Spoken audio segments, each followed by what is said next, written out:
कढ़ाई में सब्जी लगने की महक आने लगी तो विचारों ने ब्रेक लिया। लगा कल ही की तो बात थी। मेरी शादी को करीब 2 साल हो चुके थे। वैसे तो स्त्रियां स्वभाव से आत्ममुग्ध होती हैं, मैं भी थी। गाना बजाना, सिलाई, पाककला में निपुण अप्सरा जैसी ना सही पर गिनती तो खूबसूरत महिलाओं में ही थी। कभी कभी आत्ममुग्ध होना धीरे धीरे कठोरता और अहम में तब्दील हो जाता है। जब आप अपने चारों ओर एक परत बना लेते हैं, परफेक्ट होने की, सर्वगुण संपन्न होने की परत, यही अहम घायल होने लगता है जब इस परत के पार कुछ आवाजें सुनाई देने लगती है। अरे देखो तो कितनी सुंदर है, सुना है उसे कथक भी आता है। अरे बहुत बड़े कॉलेज से गोल्ड मेडलिस्ट है, फिर भी देखो तो घर के कामों में कितनी परफेक्ट है। फिर हम धीरे से झांकते हैं परत के पार।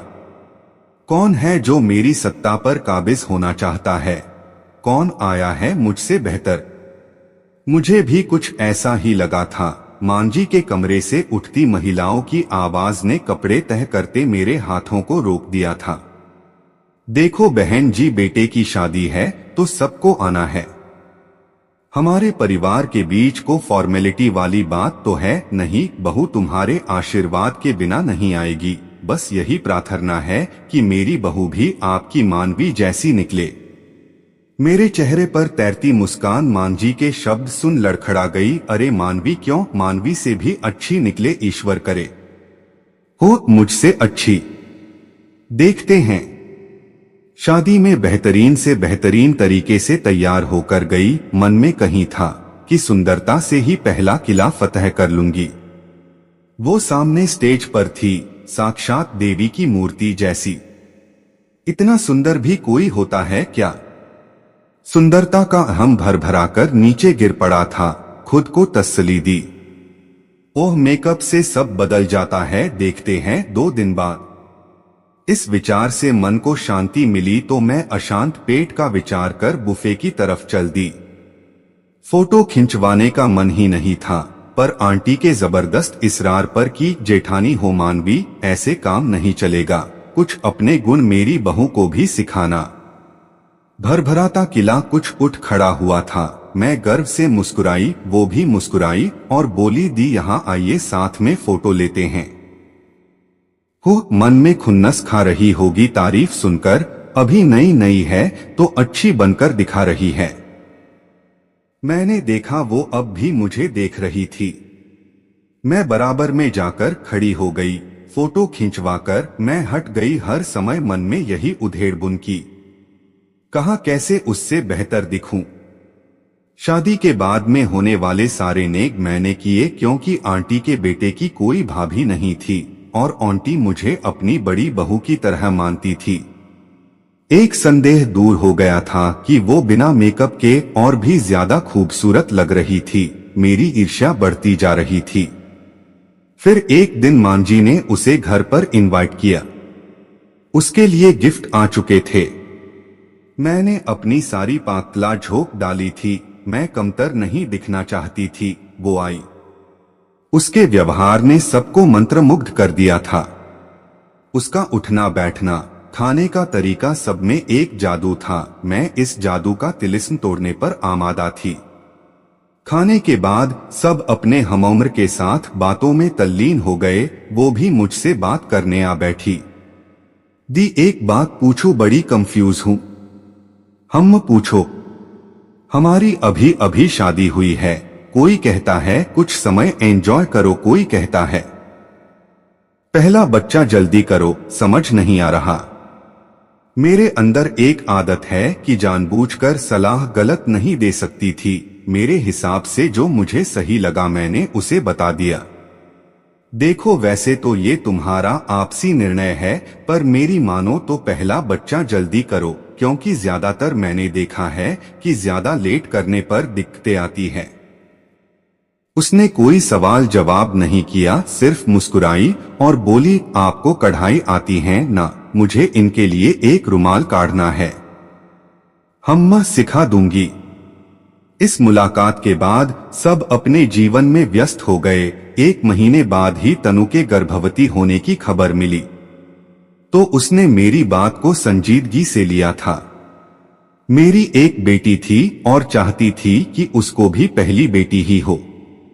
नाना मुझे गलत मत समझिए, मुझे फर्क नहीं पड़ता, पर घर के बड़ों को पड़ता था और उनकी नजर में ये कमतरी की निशानी थी और कमतर दिखना मुझे पसंद नहीं था।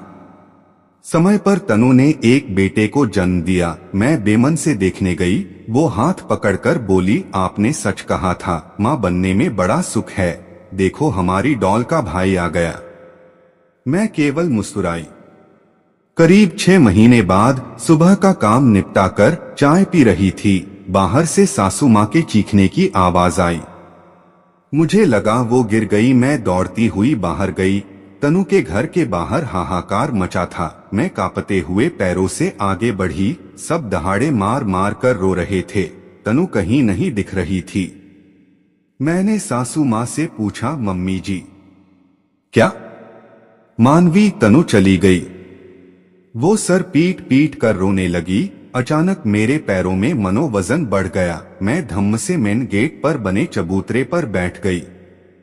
मैं मानना नहीं चाहती थी, जो सुना वो सही था। मम्मी जी क्या बोल रही हो? मैंने भरे गले से पूछा। तनु बिटिया गाड़ी लेकर निकली थी। बेटे के डायपर लेने सबने मना किया था। सामने से ट्रक ने टक्कर मार दी। गाड़ी के साथ बॉडी के परखच्चे उड़ गए। पोस्टमार्टम होकर मिलेगी बॉडी। मेरे छाती पर हजारों किलो वजन महसूस कर रही थी। खिड़कियां कहीं गले में अटक गई थी। मैं पागलों की तरह इधर उधर देखने लगी, मानो अभी तनु आकर कहेगी, लो दी तुम्हारी दालचीनी वाली चाय। सामने भैया खड़े थे, तनु के पति। अपने नवजात शिशु को गोद में लिए बच्चे की नाक बह रही थी। हाथ में वही कढ़ाई वाला रुमाल लिए बार बार उसकी नाक पोंछ रहे थे। बच्चा भूख से बिलबिला रहा था। रोने के कारण नाक बंद होने का नाम नहीं ले रही थी। देखो हमारी डॉल का भाई आ गया। तनु की बात याद आई। मैंने दौड़कर बच्चे को गोद ले लिया। बेटी ने 6 महीने पहले ही मेरा दूध छोड़ा था। उस नवजात को गोद लेते ही मातृत्व हिलोरे उठा। लगा तनु को आज दिल से गले लगाया है। नहीं पता था दूध आएगा या नहीं, पर शिशु को कोने में जाकर छाती से लगा लिया। बच्चे ने मां समझकर मुंह चलाया तो दूध की धार फूट पड़ी। दूध के साथ ही फूट पड़ी मेरी रुलाई। मैं हिड़कियां देकर खूब रोई। आज छोटा सा विहान मेरी और मेरे परिवार की जान है। ज्यादातर मेरे पास रहता है। मैं उसकी मां जो हूं, और तनु वो भी मेरे साथ है अपने बच्चे के रूप में।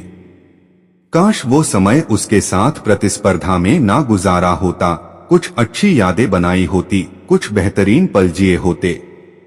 बस यही कहूंगी, समय किसी का नहीं होता। कब क्या हो जाए कुछ नहीं पता। इसलिए खुद भी खुश रहे और दूसरों को भी खुश रखें।